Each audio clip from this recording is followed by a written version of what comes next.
दोस्तों हर आदमी का एक सपना होता है कि उससे उसके अपने नाम पर जमीन हो दोस्तों, और उसे हासिल करने के लिए हर कोई दिन रात मेहनत करता है दोस्तों। और बहुत समय से चला आ रहा है कि लोग निवेश के लिए हमेशा से जमीन खरीदते आए हैं दोस्तों, मगर कभी कभी जानकारी के अभाव में गलती भी हो जाती है दोस्तों।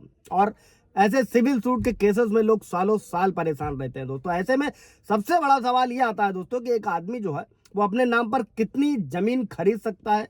एग्रीकल्चर है, आवासीय भूमि है, और जमीन खरीदने से पहले किन किन बातों का ध्यान रखना चाहिए दोस्तों, इन सभी सवालों का जवाब इस वीडियो में आप लोगों को मिलने वाला है दोस्तों। जय हिंद, नमस्कार, मैं एडवोकेट आशीष मिश्रा।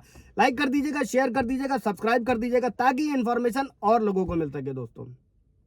दोस्तों भारत में जमीन खरीदने के लिए जो अधिकतम सीमा है वो अलग अलग राज्यों में अलग अलग तरीके से है दोस्तों, और पूरे देश में जमीन रखने का जो एक सा कानून नहीं है। ऐसे में बात अगर उत्तर प्रदेश की जाए दोस्तों, तो यहाँ पर एक शख्स अपने नाम पर अधिकतम 12.5 एकड़ भूमि जो है कृषि भूमि खरीद सकता है दोस्तों। और अगर कोई खेती की जमीन पर, ये भी समझिएगा दोस्तों, खेती की भूमि पर अगर कोई भी निर्माण कराना चाहता है तो सबसे पहले उसे भू राजस्व संहिता की धारा 143 के तहत उसे कन्वर्ट कराना होता है कृषि भूमि को आवासीय भूमि में, तभी वो प्लाटिंग कर सकता है, तभी वो खरीद सकता है, तभी वो बेच सकता है। अगर ऐसा नहीं किया जाता है तो ये कानूनन अवैध है, इलीगल है। इसके लिए 3 साल की जेल और जुर्माना, ये दोनों का प्रावधान है दोस्तों। और राज्य सरकार द्वारा भूमि एक्ट जो 143 है इसीलिए बनाया गया दोस्तों, ताकि वो अपनी जमीन को इस कानूनी प्रक्रिया के तहत जमीन को कृषि भूमि से आवासीय भूमि में बदल सके दोस्तों, और किसी भी तरीके से कृषि भूमि पर कोई दूसरा काम ना किया जा सके दोस्तों, इसलिए कानून बनाया गया है दोस्तों।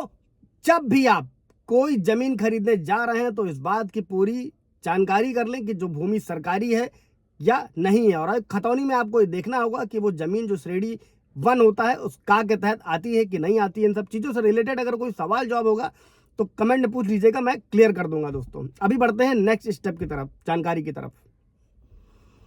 दोस्तों अगर आप घर बनाने के लिए या प्लॉटिंग करने के लिए जब भी खरीदने जा रहे हैं तो सेकंड स्टेप ये है कि आप उसमें खतौनी में देखेंगे कि उस पर जो 16 डिजिट का एक कोड होता है दोस्तों, जिसका आखिरी अंक 12 होना चाहिए। अगर ऐसा ना हो तो आपको सावधान हो जाने की जरूरत होती है दोस्तों। इसके बाद तीसरा स्टेप क्या है, अगर आप कोई भी जमीन खरीदने जा रहे हैं या बनाने जा रहे हैं, अगर उसमें आपको CH 41 और 45 में ये देख लेना चाहिए कि वो भूमि चक रोड, मरघट, खलिहान, चारागाह इस तरीके में चीज तो नहीं आ रही। जब भी आप रजिस्ट्री करने जा रहे हैं तो ये सारी चीजें खतरा खतौनी में आपको जानकारी कर लेनी चाहिए या फिर रजिस्ट्री कार्यालय से कर लेनी चाहिए दोस्तों। और अगला स्टेप क्या है दोस्तों, जमीन का नक्शा देखने के साथ साथ रजिस्ट्री ऑफिस में उसका 12 साल का रिकॉर्ड भी जरूर देखिए। 12 साल के भी केसेस सुप्रीम कोर्ट के, हाई कोर्ट के कई सारे जजमेंट हैं दोस्तों, जिस पर लोग कब्जा कर लेते हैं। 12 साल जो कब्जा वही मालिक होगा, बशर्ते इसका भी एक अलग कानून है कि अगर 12 साल में किसी का हस्तक्षेप है उसके असली मालिक का तो वो 12 साल का पूर्ण कब्जा नहीं माना जाता है, एडवर्स पोजीशन नहीं माना जाता। उस पर वीडियो है, ब्रीफ आप जाकर दे सकते हैं। अगला स्टेप क्या है दोस्तों, अब ध्यान देने वाली बात यह है दोस्तों कि अगर आप जमीन किसी SC या ST समाज के शख्स से खरीद रहे हैं दोस्तों, तो इसके लिए DM से परमिशन लेनी होती है। अगर बिना परमिशन लिए खरीदेंगे तो वो जमीन राज्य सरकार के पक्ष में चली जाएगी दोस्तों।